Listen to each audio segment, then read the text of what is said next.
बिहार के सीवान जिले के पास एक छोटा सा गांव था, मिटिहाना। चारों तरफ खेत ही खेत।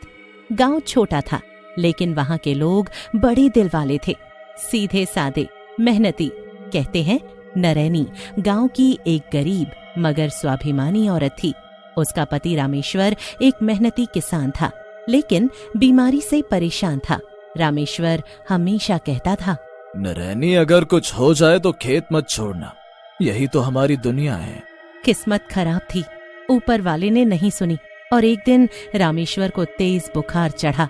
गांव में दवा दारू नहीं मिली और 4 दिन के भीतर नरैनी विधवा हो गई। उस दिन गांव की औरतों ने उसकी चूड़ियां तोड़ी, माथे से सिंदूर पोंछ दिया और सफेद साड़ी पहनाकर कहा, अब तेरी जिंदगी बस एक साया है नरैनी। लेकिन नरैनी ने आंसू नहीं बहाए। वो उसी दिन खेत में गई, हाथ में हल उठाया और खुद से कहा, अब तू ही मेरा पति है, तू ही मेरा सहारा, ओ धरती। गांव के मर्द ठहाका मारते थे, पर नरैनी ने किसी की नहीं सुनी। सुबह से शाम तक वो खेत में मेहनत करती। धीरे धीरे खेत की मिट्टी नरैनी की मेहनत से सोना उगलने लगी। उसी साल सूखे में जब कई किसानों की फसल बर्बाद हो गई, नरैनी के खेत में गेहूं की बालियां मुस्कुरा रही थीं। अब गांव वाले चुप हो गए। औरतें उसे मन ही मन सराहती। हाँ, वो नरैनी है, मिट्टी की बेटी। नरैनी एक परंपरावादी औरत थी। हर मंगलवार को कुएं के पानी से गाय को नहलाती। उसके जीवन का बस एक ही नियम था, मेरे खेत में कभी झूठ, लालच या किसी मर्द का जुल्म नहीं घुस सकता। सावन का महीना था। बादलों ने जैसे आसमान में तंबू तान लिया था। बिजली गरज रही थी और हवा में घबराहट थी। नरैनी उस दिन खेत में अकेली थी, लेकिन नरैनी रुकी नहीं। गांव की औरतें आवाज दे रही थीं, घर लौट आओ नरैनी, अब अंधेरा हो गया है। लेकिन नरैनी ने जवाब दिया, हाँ, जब तक आखिरी पाती ना बन जाए मैं नहीं लौटूंगी। ये खेत मेरा मंदिर है। और तभी एक तेज बिजली आसमान से गिरी, सीधी खेत में, सीधी नरैनी पर जा गिरी। अरे, लगता है नरैनी को कुछ हो गया है। गांव वाले दौड़ते हुए पहुंचे, पर तब तक देर हो चुकी थी। उसकी लाश उसी खेत में दबा दी गई जहां वो हल चलाया करती थी। मृत्यु के बाद गांव ने उस खेत को छोड़ दिया।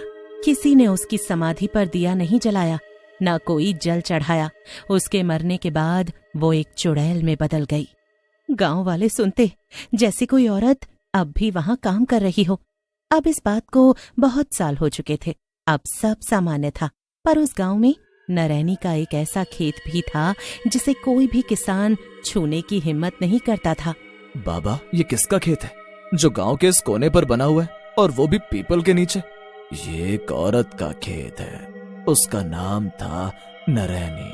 उस खेत की जमीन बहुत उपजाऊ थी, लेकिन फिर भी बीते 25 सालों से वीरान पड़ी थी।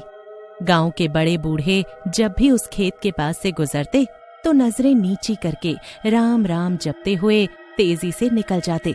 गांव के सबसे बुजुर्ग व्यक्ति हरबंस काका हमेशा कहते थे, बेटा, नरैनी का खेत आज भी नरैनी की आत्मा से भरा हुआ है।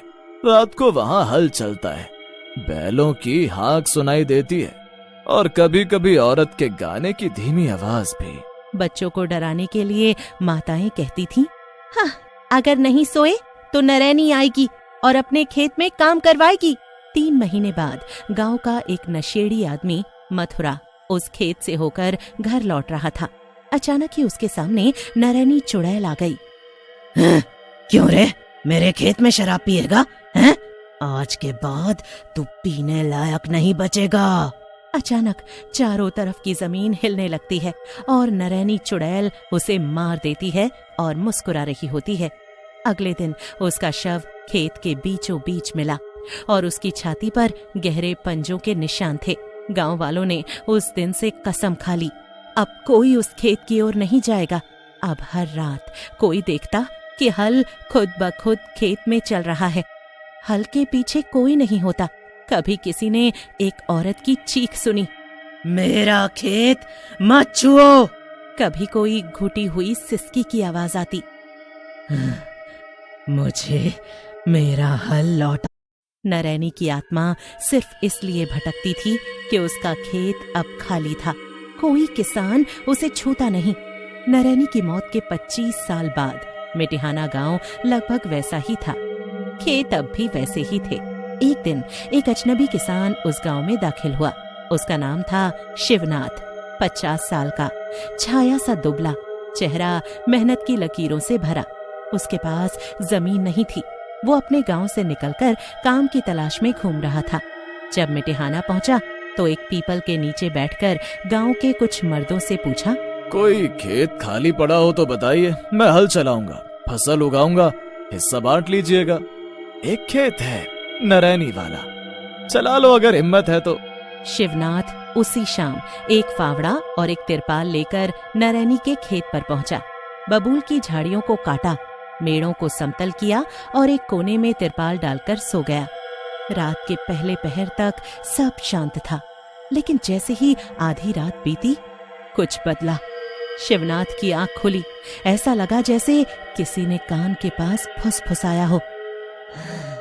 मेरा खेत मत छूना। उसने तिरपाल के ऊपर से झांका। धुंध में कुछ सफेद सा लहराता दिखा। एक हल बिना किसी बैल के खुद ब खुद खेत में चल रहा था। शिवनाथ सहम गया, पर फिर उसने अपने आप से कहा, अगर ये आत्मा है तो कुछ चाहती होगी, शायद कोई उसकी बात सुने। सुबह जब गांव वाले खेत की ओर झांकने आए तो देखकर दंग रह गए। शिवनाथ ने आधा खेत समतल कर दिया था। झाड़ियां काट डाली थीं और कुएं से पानी निकालकर मिट्टी भिगो दी थी। कोई नहीं समझ पाया कि रात को उस खेत में क्या हुआ। 6 महीने बाद नरैनी के खेत में गेहूं लहराने लगे। सारी मिटिहाना की जमीन में सूखा पड़ा था, लेकिन उस खेत में हरी चादर बिछी थी। लोगों ने आकर देखा, ये चमत्कार है। पर शिवनाथ जानता था, ये मेहनत और भक्ति का फल था। गांव की औरतों ने उस दिन से नरैनी माता के नाम पर व्रत रखना शुरू किया।